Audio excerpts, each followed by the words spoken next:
Hello, I'm here with Villő Lelkes. Yes.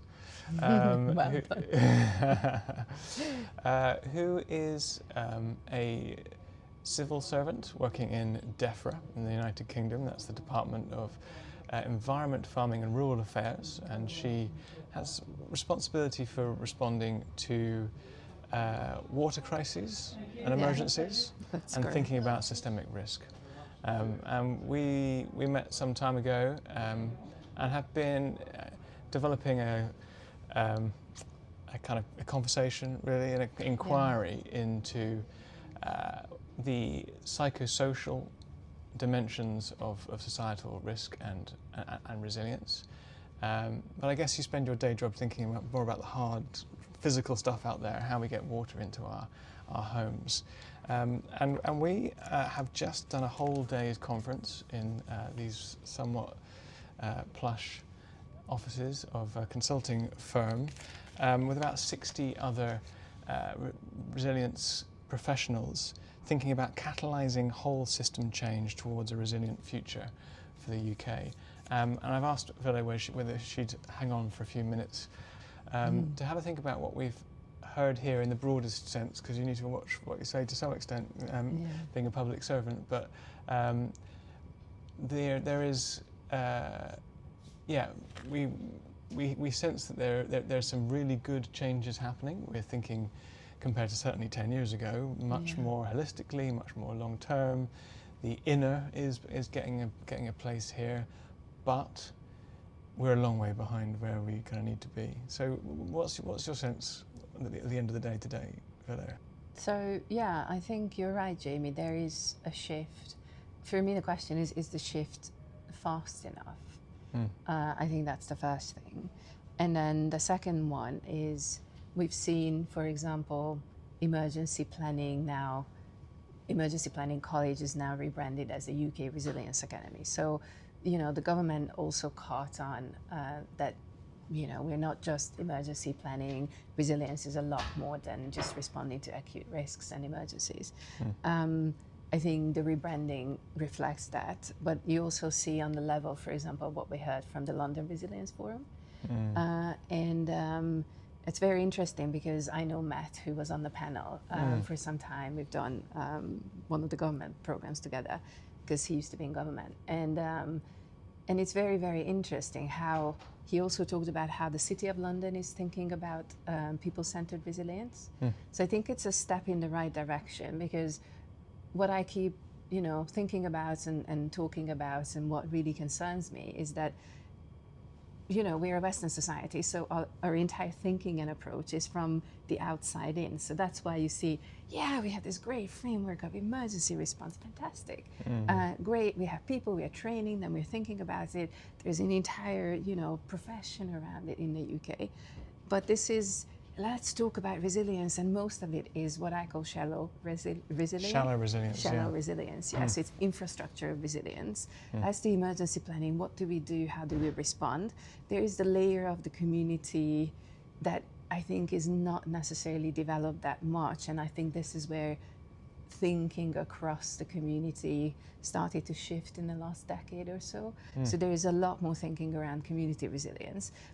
Actually, a community's response is always going to show in an emergency of their pre-existing resilience, and their pre-existing resilience is both individual and communal.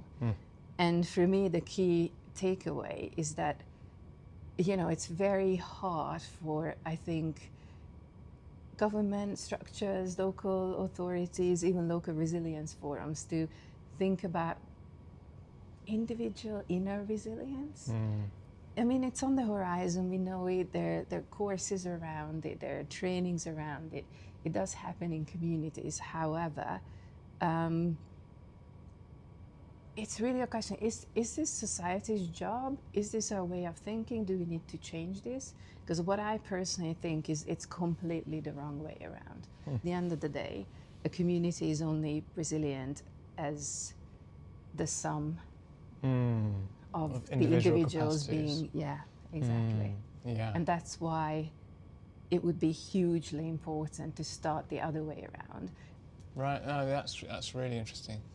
to hear. And I have to say, we caught up at lunchtime, and I was actually really positive about what was happening through the day, because I'd been to 2 recent conferences, one global symposium on systemic risk assessment in Paris, one national conference on resilience in the beginning of the year. And although people were kind of open to the psychological and community dimension, it was 80% plus material, physical, external. Yeah. And so today there was a whole session on leadership capacities across, but not just like leaders at top of society, but like leaders in all sorts of communities, like and all sorts of type of leader. And it was really very similar to an inner development goals frame, should we say, but within a resilience lens. And from the very beginning there was conversation about, we need to be so much more integrated and holistic, and understand resilience as being, it's everyone together or it's not at all, and all these different sort of sectors and different levels. But I think your concern that I've heard is that it's a shallow, the words might sound good, but it's shallow when it comes to actually what we do about it. We have a very shallow understanding of like social capital or whatever. That actually we have psychosocial, spiritual, cultural, ecological layers to it, layers to all this. Yes. And what does it really take to take hold of that, to improve resilience with that kind of complex understanding? And I really hear that. The other thing that we've discussed is that there's been lots of talk of like a paradigm shift. Yeah. And really that's a paradigm shift that's helpful, right? But it's the paradigm shift that's like 2 paradigm shifts ago, which is like coming towards a systemic lens and thinking about, oh no, this is a complex system, and we've got to really, this is no longer the simple world of the 1950s. This is volatile, uncertain, complex. And in fact, I asked someone about this at the end. Does your sense of paradigm shift include acceptance that our civilization, that our society is on a collapse pathway, or at least that systems failure is a real probability? My sense is that that's been an elephant in the room. Yeah. That there's this dissonance, that individually we hold that truth, or rather that likelihood, but we're still stuck in a policy context which feels like things are rapidly changing, but it's manageable, I don't know how much you're able to talk about it in this lens, but to what extent do you think we can get to that systemic, the systemic failure is the default that we're looking at? Yeah, it was very interesting that this day was supposed to be about the systemic risks, right? And then we talked about a lot of other things, but the systemic risks. We moved on from actually talking about what systemic risk is, and we jumped straight into resilience on the conference. Right.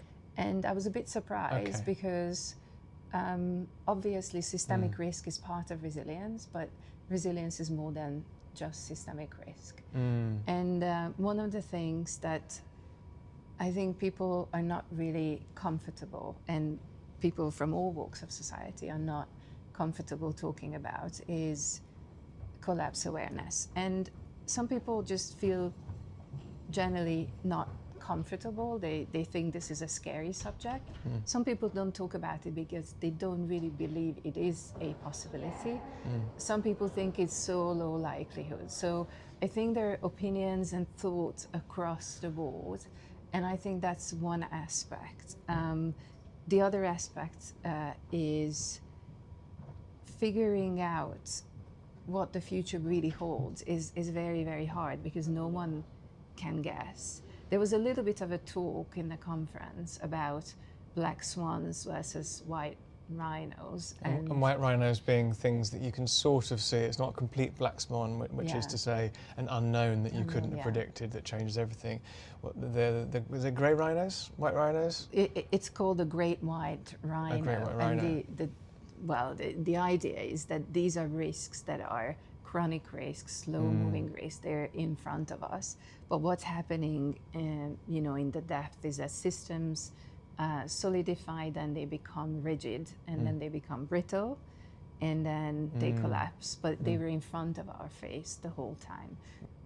And I think a reckoning should happen, in multiple parts of society. I'm not saying, this is something that a certain group of people or a government should do. I think this is both an individual journey and potentially at some point a systemic journey. I think it's probably happening already with some people. We both know people who do a lot of reckoning, they're collapse aware. We've seen trajectories showing collapse in some areas of systems. There is a lot of research looking into it. One of the examples, for example, is that the government is definitely started to consider black swan events. That's why they established the ARIA agency that researches black swans practically.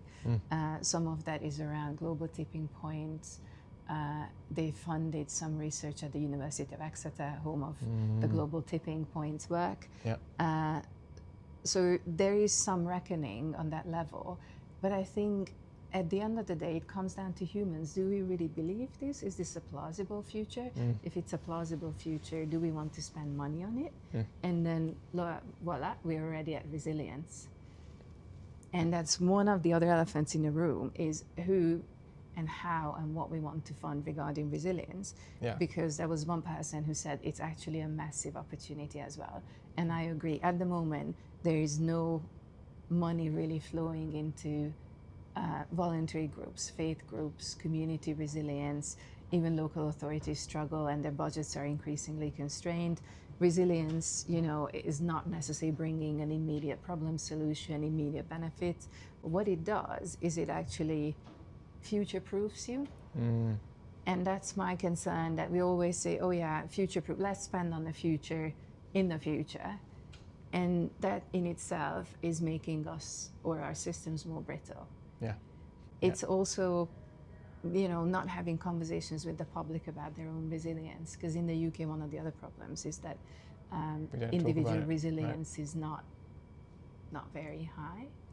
Not very high, and it's not getting any higher because there's a bit of a taboo over talking about quite what we need to do in order to make ourselves resilient. And there's a big question over who pays.